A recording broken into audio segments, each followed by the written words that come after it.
get to winning, for me, it's come down to maxing out. And what maxing out means is you do one more at least than you think you're capable of. So when you're done, whatever you're doing, whether it's at the gym or phone calls or meetings or in sports, one more shot, one more throw, one more swing of the golf club or the baseball bat, the separator is for the winners, they do one more.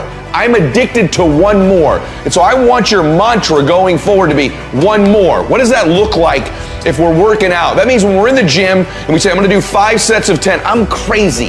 Like I'm a psycho because I wanna win. I wanna be somebody. I wanna separate. I wanna compete. And the way I do that isn't with my giftedness, because I wasn't born with a bunch of gifts. And I think gifts are crap. I think for the most part, gifted people struggle in life because things come easy to them. I like that things haven't come easy for me in my life. I like that I don't have natural talents in every area. And maybe you like that about you too. Maybe you've looked at yourself all your life and thought, man, I don't have that natural beauty or that natural talent or this gift for creativity or intellect or humor. I don't have any of those things. But what I got is I will outwork you. And so at the gym, one of the things I focus on, they say it's 5 sets of 10. When I'm at 10, I go one more, bam, 11. If I'm running on the treadmill and it's a 45-minute run, I never finish at 45. I always go one more minute, 46. If I'm at the office and I'm supposed to make 25 phone calls that day, when I'm at the end of the day, I always do one more. If I've got meetings, I always do one more. My mantra for 3 decades in business has been one more. Why? Because we get out of life what we think we deserve. And I'm the kind of guy that I know when you do 45 minutes on the treadmill and I do 46, I deserve to be fitter. I know that when I'm lifting weights and I watch you do 5 sets of 10, and every single time I do one more. When it's a set of 5, I do 6. When it's a set of 8, I do 9. When it's 45 on the treadmill, I do 46. When it's supposed to be 20 phone calls, I make 21. When it's supposed to be an 8-hour workday, I work 9. Whatever it is, I always do one more. And what that does is it makes me eventually think I'm doing things other people aren't willing to do, so I should get things other people aren't going to get. You are one decision away from changing your life. And you have to accept that. You're one new meeting, one new relationship, one new contact, one new action, one new decision away from shifting your life from where it is right now to a totally different place. So what's the decision? You already know. I could go backstage now. There's something you've been hesitating on. There's a contact you need to make, isn't there? There's a job you need to quit. There's a relationship you need to engage in. Maybe there's a relationship you need to leave. I don't know what it is, but I know there's a decision that you need to make to take you to the next level, just like I know that's true for me. Because decisions shape our destiny when they're backed up by some massive ass action. Okay, but you can't take the action if you don't decide.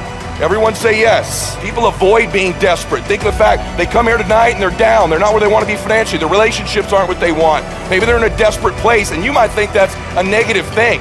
But when you're in a desperate place, you take the best actions. Desperation is a great place to be. Those of you that are achieving, one of the reasons the achievement is slowed down is you've allowed yourself to feel less desperate. When you were broke and starting your business, or when you were brand new in your relationship and you were desperate to get her to love you or desperate to get him to love you, you took massive big action. How many of you are moms in the room? Raise your hand. You moms, if you woke up tomorrow morning and your baby wasn't in their bed, would you be desperate right away, yes or no? Big time desperation. You wouldn't be thinking about what you need to do. You'd be acting, wouldn't you? You'd immediately make the decision. You'd take massive action. You'd search the house. You'd go into the street. Would you worry if your makeup was on right? How you looked, what people thought about you. You wouldn't, would you? Have to have the perfect plan to go find your baby that's missing. You wouldn't need any of that because you were desperate. When you remove desperation, all this bullshit creeps into your life where you think you have to have the perfect plan and look the perfect way and have the perfect thoughts and be all zen and perfect. What you need is to be desperate. What you need is to get after it. And I want you to get desperate to make that decision. Why? Because our obsessions become our possessions. What you obsess about most regularly, you will eventually possess in your life. The challenge for most people, sisters and brothers, is that we obsess on the things we're fearful of, what we don't have, what we're worried about. And then we end up possessing those things over and over again, rather than programming ourselves to become obsessed with what we want, what our dreams are, what we believe we deserve. When we become obsessed about those things, long term, we end up possessing those things. Can I get an amen for that? Yes? Yeah, most of us don't replace the external parts of our lives because those things happen naturally without thought. The external results of our life, in order to replace ourselves with the next best version, requires intention, requires obsession, requires desperation. Everyone with me on that, say yes. So it's not unnatural to change. Your friends that think you're crazy to have started your business or come to a seminar or spend money you don't have, they're the crazy ones. It's unnatural to be the same person you are right now next year. For all of you in here, the 35-year-old you should be gone next year forever, and there should be a brand new, better 36-year-old. You 20-year-olds, there should be a better 21-year-old next year. You should constantly be replacing yourself, just like your bones do, just like your lungs do, just like your cells do. It's natural to be replacing ourselves, but we're around people who aren't, so we think it's natural not to. I think you got to find a business you're going to start. And here's what I did. I played a game with myself, and that game was this. If I hit my certain goals in a given month, I think you should go touch your dreams. I think you should live in your dreams. I think that the more familiar you become with your dream or whatever it is you want, the more you can touch it, feel it, and be around it, the more likely you become comfortable in it, the more likely you'll acquire it. And so one of the big things that I did was I would set these goals up, whether it be an income goal or a production goal. This is when I was part-time as an entrepreneur. And I'd say, if we hit X, we're going to go away for one night. And that one night would be to a nice place. It might be like the Ritz-Carlton Laguna Beach, right, where I would go, or the La Quinta Resort in Palm Desert. And I'd do one night in my dream. I'd spend the $300 or $400. My wife would get a nice massage, get a taste of it. And I'd go play golf. And guess who you run into those golf courses? You run into some rich dudes. And I'd run into those guys on the golf course, and I would get to know them for that weekend, that time. So it wasn't golf. You're touching possibility. You're living your dream. The more you can touch it. If your dream is to feed 1 million people, spend one day a month actually in those charities feeding people. The more you get comfortable in your dream. So you don't wait until you're set to do it. You get little. You never do. You know this. Every little thing you've acquired, even getting Eleni. You talked about how you chased her for 13 months. You got around her a little bit in the meantime, because the more comfortable she could get with hearing your voice messages are from you, the more likely she's going to get in your dream. Because you belong in your dream, but you have to touch it regularly before you get it. A couple ironic things about closing and selling that you may not have ever been told before, but I'm going to tell you. People don't have to believe what you're saying. Is that crazy? People do not have to believe what you're saying. In fact, too many of you spend too much time trying to get people to believe what you're saying. And you come across like a beggar because of it. You seem desperate. Who's ever trained you to get people to believe what you're saying doesn't get influence. There's a subtle difference that the great ones know. And you've probably never been told this before, but I know it. And persuasion is not about getting people to believe what you're saying. You ready?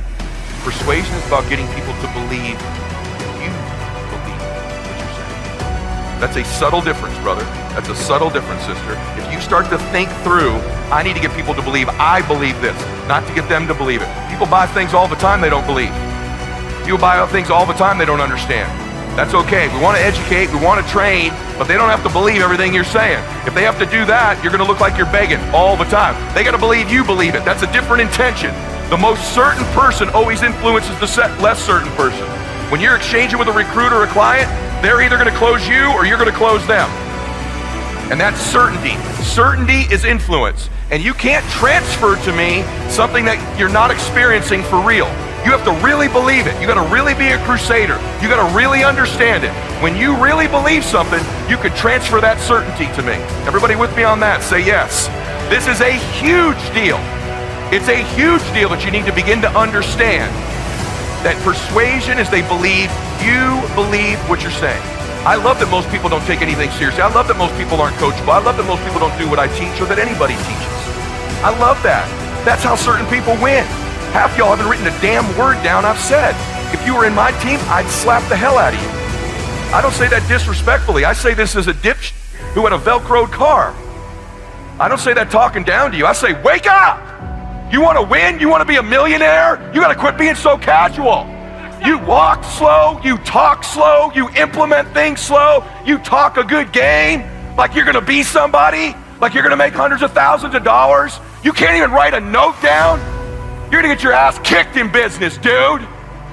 Business is a sport. It's competitive. You got to get focused and get in a hurry. You're around a dude like me, we will smash your organization. We come to play. We're for real. What are you? Cool? I've seen all kinds of cool guys my whole career. Cool guys go broke. Cool guys have little flashes in the pan. They have a good 2 or 3 years. Players who implement strategies that get focused and intense, they win decades. They win multiple championships. You win for 2 or 3 years. You know how many guys I've known that have made money for 2, 3, 4 years that are ass broke now? You gotta win year after year after year to be a player in business.